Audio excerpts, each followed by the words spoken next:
Hello my wonderful people and welcome back to my channel. Watch as Senator Abaribe educates Buhari spokesman Garba Shehu on the happening insecurities in the country. Senate Minority Leader Naija Abaribe has on Monday demanded that President Muhammadu Buhari publicly declare that he does not support violent herdsmen. Abaribe made this remark while speaking on Channels TV on Monday morning. The outspoken senator stated that the failure of the government to punish criminal herdsmen had empowered them. The Senate Minority Leader said Buhari should be concerned that a particular set of people were being attributed to crimes all over the country. Alright, my wonderful people, do it to watch this video to the end. But don't forget to subscribe to this channel. Thank you. Then somebody from the presidency turns around and becomes personal. You understand? And let me educate Garba Shehu. A judge said, you need a senator to stand shorty. And I did. And the military attacked the man before the day he was to come to court. And he escaped for his life. Then turning around, oh, you stood shorty for a criminal. What makes him a criminal? That is carrying flag and saying, I want another country. Is he carrying AK-47 in the bush and kidnapping people and killing people? So that is why it's always very difficult to have a conversation. The reason is that at all times, when you want to have this conversation, there's a fallback to, okay, this is the situation, so why should we listen to you? What we cannot run away from right now is that there is a rhetoric of hate, a rhetoric of suspicion, a rhetoric of distrust. That is prevalent even amongst the elite. I mean, this morning we're seeing in one of the papers, governors at war. That is also there right on the front pages. And we're beginning to see the results of the hate, of the suspicion, and of the distrust being manifest, as we saw in Shasha, in Ibadan, as we also saw in some parts of the East, even though that has not been confirmed. The video clips we saw of people called the Eastern Security Network going to the bushes and burning settlements of, perceived enemies. Isn't that a problem? I think it is. And I think that what we need to do is always to have a conversation to be able to lower this tension. It is not a conversation of one person always pointing accusing fingers on people when suggestions are being made on how to de-escalate the tension that we have.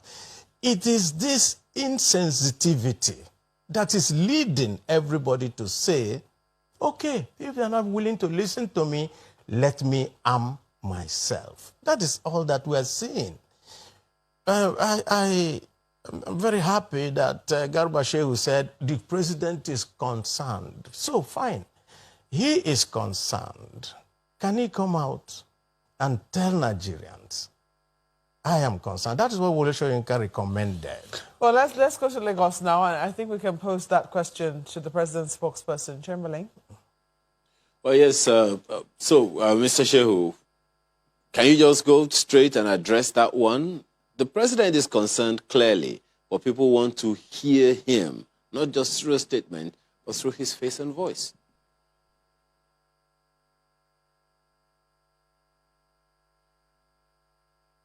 Unmute yourself. Please unmute, your device so we can hear you better. When Femi Adesina or myself speak for the president, people should accept that it is the president that is speaking. For the president, for this president, for him, it is the actions that should speak for him. He's not a showman. He doesn't have to be there. And for God's sake, let's be understood. We're not trying to personalize anything. Senator Abaribe dwelled a lot attacking President Muhammadu Buhari, saying that president had never, even at a rhetorical level, spoken against this kind of violence. That is most uncharitable. So we are not personalizing. People should not personalize. This country has problems. It requires the involvement of everyone. All hands must be on the deck to solve these problems. Yes. Community leaders have a role, senators have a role, everyone has a role. Yeah, well, talking about the roles of people, some expect some very strong voice from the president, both in words and in body language. A number of people would say that sometimes it's the body language of the president that is communicating something wrong. For instance, there's a reference that Senator Abaribe made to a segment of Mieti Allah that took ownership of a reprisal attack and nothing happened to them. So, how do you respond to that one? I think the problem is that we are not following up our stories as media. Otherwise, if you know the thousands of people, and I hope the police command will take, the headquarters of the police will take responsibility and publish the full list of Fulani herders who are undergoing trial in various states, particularly in Benue State. The thing about some of the media is that we are there on day one when the charge is read, and then we turn our back, we move on. But trials are going on, convictions are being made, and the president cannot be complicit. He's very uncharitable, cannot be complicit in the kind of things that are being said of you. Well, but that is just one of several issues that have been addressed. There are also those who feel like, look, for instance, we asked a political science professor who said that for the security agencies to do their job, they need the political will.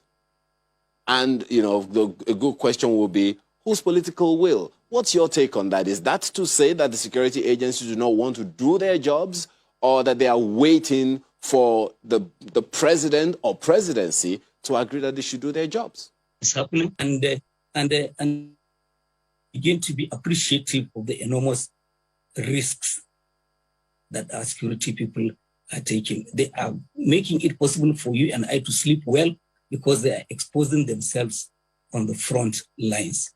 So for anybody to say there is no political will, is anybody complaining? Is the IG of police saying he's unable to do his job because he doesn't have support? Look, this president allows you to do your job. Look, people have been found complicit in a lot of wrongdoing in this country. Contract, and the president will never call, say, a minister and say, give this contract to this or that person. So you have the most powerful people in government running the various government departments because the president is not meddlesome. So what does he mean by political will? Well, maybe political will because there are also other layers of government, local, state, and at the federal level, VIPs who they don't want to offend. Then that is the problem. But nobody would do their job right, and then the president will disown them. It has not happened, it will not happen. All right, then, Mr. Garba Shehu, we do appreciate your perspective this morning. Thank you for talking to us today. Thank you very much. All right, Mapa, let's get the concluding thoughts of the senator. Yeah, your concluding comments. First and foremost, I'd like to ask you whether or not you would also accept that when the president's spokespersons speak, it's as good as the president. Well, I don't know where in the world that when a spokesperson speaks, then is the president when there are urgent matters of state. When things are okay, and things, of course, the presidential spokesman could be giving you updates and so forth. But you could see just from the coronavirus issue, no head of state in the world did not come out to talk to their people. None. And some were doing it almost on a daily basis.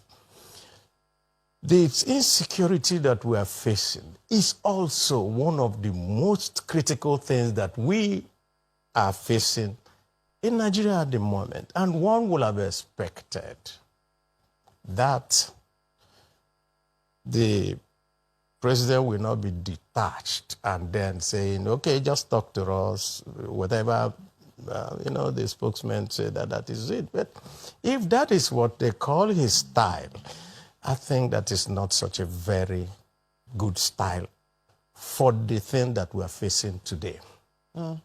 Well, we understand that you're going to be releasing a book very soon. I wonder I can't wait to see what will be inside the book. But after how many years in public service, and still going on, just to have some years left by God's grace. Will all of this be chronicled in the book? Oh, yes. I'm starting from my childhood to this point. And I'm 66. So I was an independent baby. I was 5 years when we had the independence at, in October 1960. And so, there are a few vignettes, a few stories that are told inside there of the possibilities of Nigeria. I told a story about how I became a staff of the Bendel State University. I never knew anybody. I just did an interview. The interview was conducted by the head of department at that time, Professor Lambo, who used to be a minister. How I became a staff of SCOA through a man called a Faturoti. I'm just I mean, wondering, those are the things. Nigeria was better. are you still hopeful for this country? Of course. Okay, it's a fine place. Of course, I still hope that Nigeria will go back to that, where we don't need somebody calling me to say, please give me a letter so that I can go and get a job. It's a fine place to live it, Senator. I certainly look forward to the release of that book and the stories that will be written in it. But we have to thank you so much for coming on this morning. It's my pleasure. Senator Naija Abaribe is the Senate Minority